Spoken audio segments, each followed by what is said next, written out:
آیت نمبر 43 میں 43 یا مریم مقنتی ربی کی وسجودی ورقئی مع الراکعین، اے میری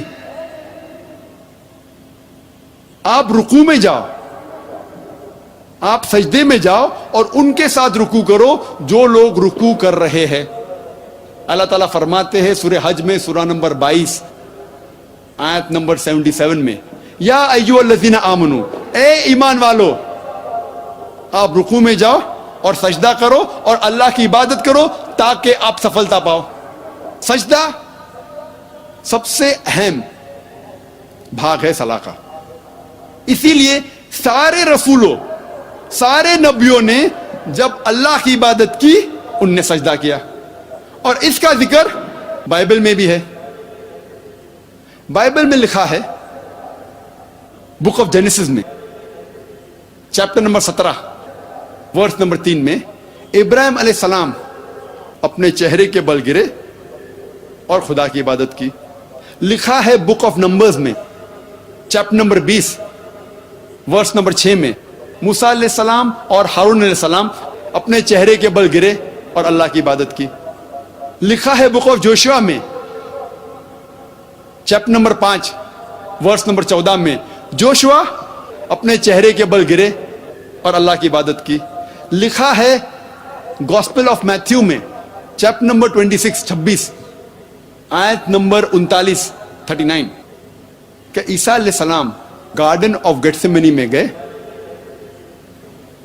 اور اپنے چہرے کے بل گرے اور خدا کی عبادت کی۔ All these verses say that they fell on their face and they prayed to God. Abraham, peace be upon him, fell on his face. Moses and Aaron, peace be upon them, fell on their face. Joshua fell on his face. Jesus Christ, peace be upon him, fell on his face and prayed to God. اگر آپ ایک gymnast کو بھی پوچھیں گے کس طریقے سے اپنے چہرے کے بل گرنا، وہ مسلمان سے بہتر کر ہی نہیں سکتا۔ Even a gymnast cannot do better than the way we Muslims do by falling on our face, that is doing sujood, that is prostrating. تو جس طریقے سے اسلام میں صلاح پڑھی جاتی ہے اس کا ذکر بائبل میں بھی موجود ہے۔ تیسرا رکن زکوٰۃ۔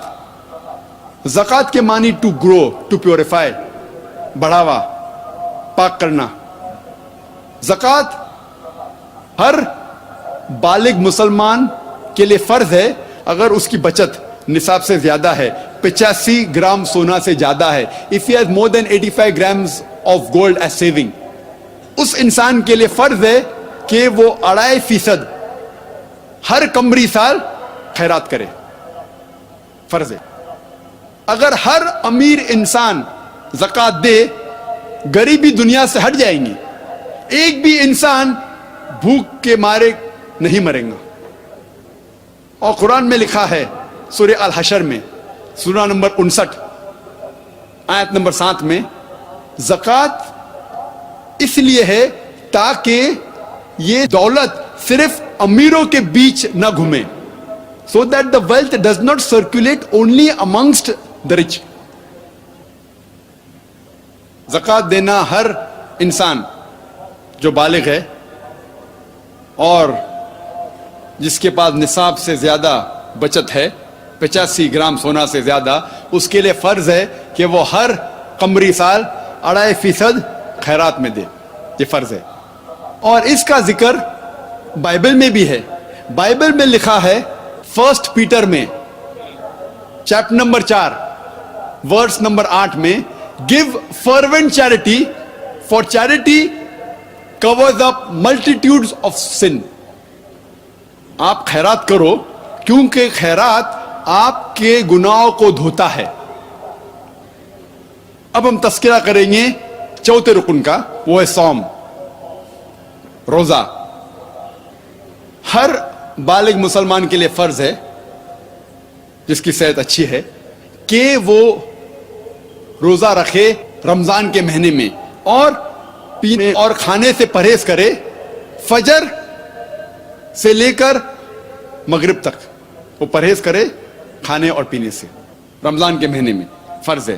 اور اللہ تعالیٰ فرماتے سورہ بقرہ میں سورہ نمبر 2 آیت نمبر 183 میں 183، روزہ ہم نے آپ کے اوپر فرض قرار کیا ہے جیسے پہلے لوگوں پر فرض قرار کیا تھا تاکہ آپ پرہیزگار بنو. اللہ تعالیٰ فرماتے ہیں کہ روزہ فرض قرار کیا گیا تاکہ آپ پرہیزگار بنو. اور آج کے سائیکالوجسٹ کہتے ہیں اگر کوئی بھی انسان اگر بھوک پہ قابو پا سکتا ہے تو وہ اپنے سارے خواہشات پر قابو پا سکتا ہے. If you can control your hunger, you can control almost all your desires. اور روزے رکھنے کی کئی فائدے ہیں. آج سائنس کہتی ہے اگر روزہ رکھے 1 مہینے تک جس طریقے سے مسلمان رکھتے ہیں آپ کا انٹسٹینل ایبزارپشن بڑھ جاتا ہے, آپ کا کولیسٹرول لیول گھٹ جاتا ہے, کئی بری عادتیں جو انسان کے پاس ہے وہ نکل جاتی ہے. مثال کے طور پہ اگر آپ سگریٹ پینے سے پرہیز کر سکتے ہیں فجر سے مغرب تک تو انشاءاللہ you can prevent from cradle to grave. آپ پیدائش سے موت تک کے سگریٹ سے پرہیز کر سکتے. اگر آپ شراب پینے سے پرہیز کر سکتے فجر سے مغرب تک تو انشاءاللہ آپ پیدائش سے موت تک شراب سے پرہیز کر سکتے.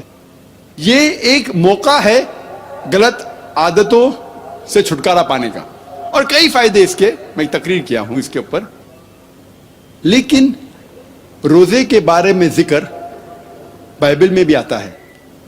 گاسپل آف میتھیو میں چیپٹر نمبر 17 ورس نمبر 21 میں, اور gospel of Mark chapter number 9 verse number 29 میں کہ روزہ رکھو. 5واں رکن اسلام کا ہے حج. ہر بالغ انسان جو حیثیت رکھتا ہے اسے حج کم از کم زندگی میں 1 بار کرنا چاہیے. مکہ جانا چاہیے حج کے مہینے میں کم از کم 1 بار. اور یہ سب سے بہترین مثال ہے انٹرنیشنل بردرہڈ کی, عالمی بھائی چارے کی. تقریباً 25 لاکھ لوگ ہر سال آتے ہیں حج کے لیے مکہ عرفات, دیگر ممالک سے, امریکہ سے, انگلینڈ سے, انڈیا سے, پاکستان سے, انڈونیشیا سے, ملیشیا سے. اور مرد 2 سفید کپڑے پہنتے ہیں بنا سلے ہوئے. آپ یہ بھی نہیں پہچان سکتے آپ کے بازو میں جو آدمی کھڑا ہے وہ راجا ہے کہ فقیر ہے. سب سے بہترین مثال عالمی بھائی چارے کی. اور اللہ تعالیٰ فرماتے ہیں سورہ حجرات میں سورہ نمبر 49 آیت نمبر 13 میں, یا ایھا الناس انا خلقناکم من ذکر و انثی وجعلناکم شعوبا وقبائل لتعارفوا ان اکرمکم عند اللہ اتقاکم ان اللہ علیم خبیر. اے انسان, ہم نے تمہیں بنایا ہے ایک جوڑے سے, مرد اور عورت کے, اور بانٹا ہے قبیلوں میں, برادریوں میں, تاکہ آپ ایک دوسروں کو پہچان سکے, نہ کہ آپ ایک دوسرے سے نفرت کریں. اور سب سے بہترین وہ ہے جو تقوی رکھتا ہے. اللہ سبحانہ و تعالیٰ کو انسان کو جانچنے کے لیے سب سے بہترین جس سے انسان اونچا ہو سکتا ہے وہ ہے تقوی, وہ ہے نیکی. نہیں تو سارے انسان برابر ہیں, چاہے کالے ہو یا پیلے ہو یا سفید ہو, غریب ہو یا امیر ہو, راجا یا فقیر. ایک انسان دوسرے انسان سے صرف نیکی کے ذریعے اونچا ہو سکتا ہے. جی خوش آمدید دوستو, امید کرتا ہوں ویڈیو آپ نے پوری دیکھی ہوگی اور آپ کو پسند بھی آئی ہوگی. قرآن میں اللہ تعالیٰ فرماتے ہیں ان الدین عند اللہ الاسلام, اللہ کے نزدیک جو مذہب ہے وہ اسلام ہے. اب اگر آپ ہندوازم کی طرف جاتے ہیں, عیسائیت کی طرف یا یہودیت کی طرف, تو یہ آپ اپنی منمانی کر رہے ہیں, آپ قرآن کو فالو نہیں کر رہے, جبکہ آپ کو کامیاب زندگی گزارنے کے لیے اسی قرآن پر عمل کرنا ہوگا. تو اسلام کے علاوہ جتنے بھی مذاہب ہیں سب کے سب فضول اور بکواس اور جھوٹ ہے, جھوٹ کے سوا کچھ نہیں. دنیا میں بھی آپ کو دھوکہ دیں گے اور آخرت میں تو ہے ہی. دنیا آپ کو اس طرح دھوکہ دیں گے, دنیا میں مثال کے طور پر اگر آپ ہندو مذہب کی طرف جاتے ہیں تو ایک دھوکہ تو یہ ہوگا کہ آپ پر اللہ کی نعمتیں بند کرا دیں گے. ویجیٹیرین, نان ویج آپ نہیں کھائیں گے, آپ بیف پلاؤ، کابلی پلاؤ، کباب، تکہ مسالہ، تکہ، اور یہ سارے جو نعمتیں ہیں لذیذ لذیذ، یہ آپ پر بند ہو جائیں گے۔ کیوں؟ کیونکہ ہندوؤں کا یہ ماننا ہے کہ جانور کو ذبح کرنے سے اس کو تکلیف ہوتی ہے، اس کو نقصان ہوتا ہے، لہٰذا اس کو ذبح نہ کرو۔ بھائی ایک چیز جب اللہ تعالیٰ نے آپ کے فائدے کے لیے بنائی ہو تو پھر آپ کیوں اس سے فائدہ نہیں حاصل کر سکتے؟ سورج بھی اللہ تعالیٰ نے آپ کے فائدے کے لیے ہی بنایا ہے، تو آپ اسی وجہ سے اگر آپ سولر سسٹم نہیں لگواتے کہ اس سے سورج کو تکلیف ہوگی، اس کے سامنے شیشہ رکھا جائے گا، اس کو تکلیف ملے گی، لہٰذا یہ استعمال نہ کرو، تو میرے خیال سے ان سے بیوقوف آدمی کوئی نہیں۔ اللہ تعالیٰ نے اسلام کا مذہب آپ کے لیے پسند کیا، اب آپ پر یہ لازم ہے کہ آپ اسلام پر عمل کریں اور اسلام کے مطابق زندگی گزاریں۔ اگر اسلام کے مطابق آپ زندگی نہیں گزاریں گے تو یہ آپ کی سب سے بڑی بدقسمتی ہوگی۔ دوسری طرف اسلام کے علاوہ جتنے بھی مذاہب ہیں وہ سب کے سب ایک خدا کو نہیں مانتے، بلکہ وہ بتوں کی عبادت اور پتھروں سے بنائے ہوئے بت، اسی طرح 3 خدا، 4 خدا، اور بعض میں تو نمبر بھی نہیں معلوم کہ کتنے خداؤں کو وہ مانتے ہیں۔ تو یہ ساری چیزیں یہ آپ کو دیکھنی پڑے گی۔ تو اس لیے میں کہہ رہا ہوں کہ اللہ تعالیٰ قرآن میں فرماتے ہیں ان الدین عند اللہ الاسلام، اور قرآن مجید کی سچائی یہ پوری دنیا پر واضح ہے۔ 1400 سال پہلے جو قرآن نازل ہوا آج تک صحیح سلامت، اور اس میں کوئی زیر زبر کا فرق نہیں آیا، تو اس سے ثابت ہوتا ہے کہ یہ قرآن سب سے اصلی قرآن ہے، اور اس میں کوئی جو ہے نا یہ کوئی انسان کی طرف انسان کے ہاتھ کے لکھی ہوئی یہ کتاب نہیں، بلکہ یہ اللہ تعالیٰ کی کلام ہے اور اللہ کا دیا ہوا کلام ہے۔ دوسری طرف اس عورت کا سوال آپ نے سنا کہ میں مانتی ہوں کہ اسلام کہ اللہ ایک ہے، تو ٹھیک ہے، جب آپ مانتی ہیں اللہ ایک ہے تو پھر آپ یہ بھی مانیں کہ رسول اللہ صلی اللہ علیہ وسلم اللہ کے رسول ہیں۔ کلمے کے اندر 2 شق ہے، پہلا یہ لا الہ الا اللہ، اور دوسرا محمد الرسول اللہ۔ اب بعض لوگ تو پہلے شق کو مانتے ہیں لیکن دوسرے کو نہیں مانتے، لہٰذا اس لیے وہ مسلم نہیں کہلاتے۔ تو اگر آپ کو صحیح مسلمان ہونا ہے تو آپ کو کلمے کی پہلے شق کو بھی ماننا ہوگا اور دوسرے کو بھی۔ اگر ان دونوں کے علاوہ ان میں ایک بھی کمی رہ جائے تو آپ کا اسلام قابل قبول نہیں۔